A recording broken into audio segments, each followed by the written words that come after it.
Hi everybody, and welcome to Garden Style. So today we're going to talk a little bit about Nandinas and why I love them so for the fall garden. So stay tuned.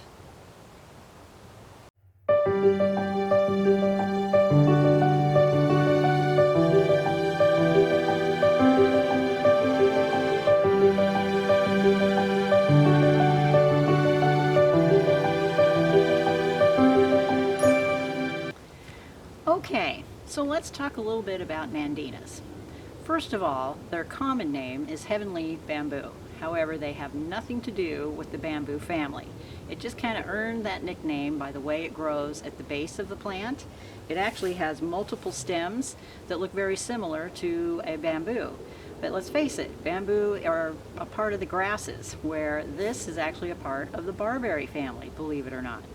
But Nandinas have actually originated from Japan and parts of Asia, and they've managed to find themselves here in the United States.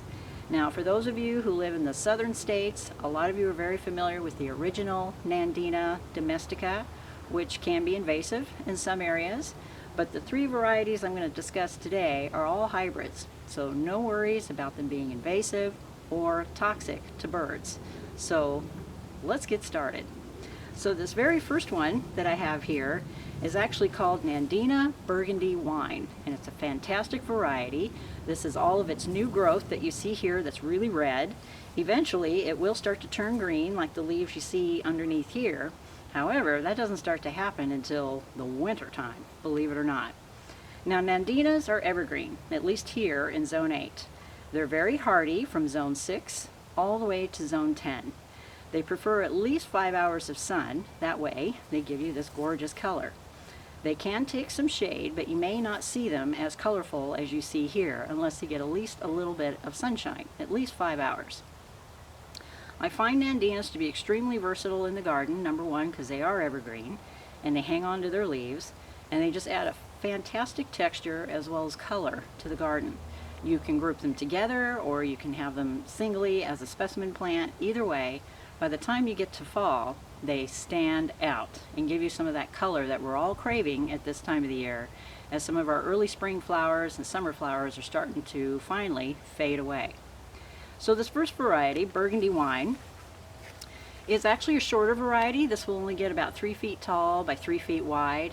Extremely versatile. You'll see it's going to hang on to its color for most of the season, but once the temperatures start to drop, this color just becomes a deeper and deeper wine, which is beautiful out in the garden. So it's a nice contrast with all the green that's out there, and that's just one of 3 that I wanted to introduce you to.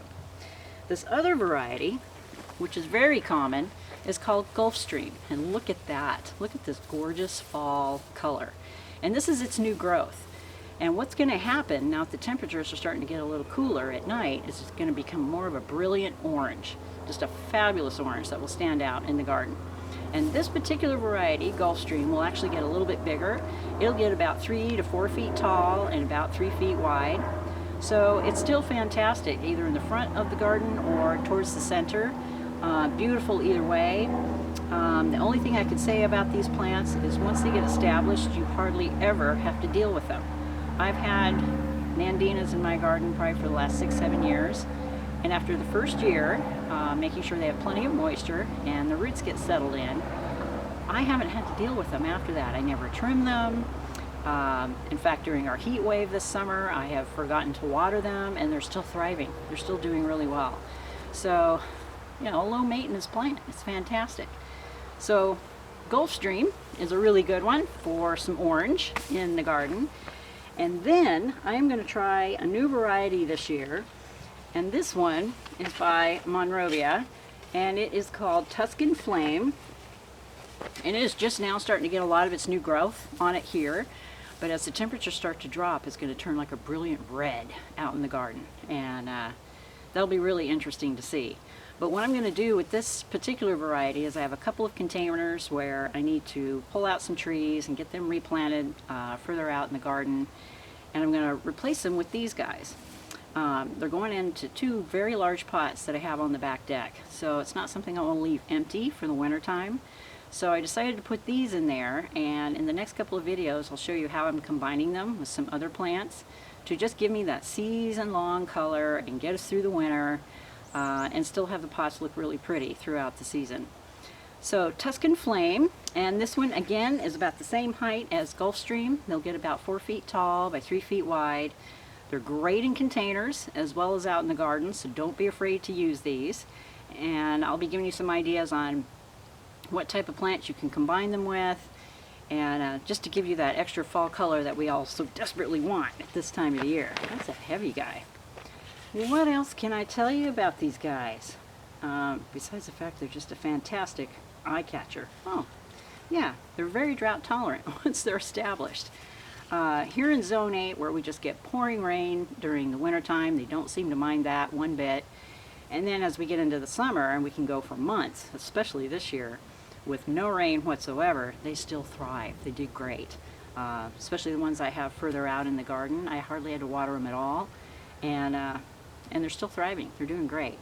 So I'm really looking forward to the temperatures cooling off. As you can tell by what I'm wearing today, we're in the lower 50s today. It's already starting to feel a little crispy in the air. I'm feeling a little cooler. So I'm more anxious than ever to get out into the garden. But yeah, just wanted to pull up the Nandinas first in a 3-part series they want to do over the next couple of weeks to introduce you to some new varieties that you can add to the garden for that fall color. And I had to start off with the Nandinas first because they were just brilliant at the nursery, and I was like, yeah, let's bring those in. Let's talk about those for a little while. Okay, so a little shout out to all the subscribers out there. I have gotten some fantastic comments and questions, especially over the last few weeks with a couple of the videos that I've put out. But I've hit a major milestone. I'm well over 50,000 subscribers now, which I thought would never happen. Never in a million years. I originally started this whole video thing just so I could relate information I knew to you folks, especially for those of us here in the Northwest. There aren't a lot of us out there who talk about Zone 8 or the things that we can do here in the upper Northwest. Because honestly, our temperatures here are a little more tepid. We don't get quite as cold as some other areas. But yeah, just wanted to give a shout out to you folks. The garden community out there is just amazing. And I wanted to let all of you guys know how amazing you are, especially through your comments and your questions. So here we are. If you have any questions or comments, you of course can leave those in the description box down below. And give me a like, share these videos with your friends. And that just gets me out there even further. And we are currently working on some garden style merchandise. I'm learning how to add all that to my videos. It's definitely a learning process, constantly learning something new about this video stuff. But just wanted to thank you for tuning in and hope you're enjoying these videos.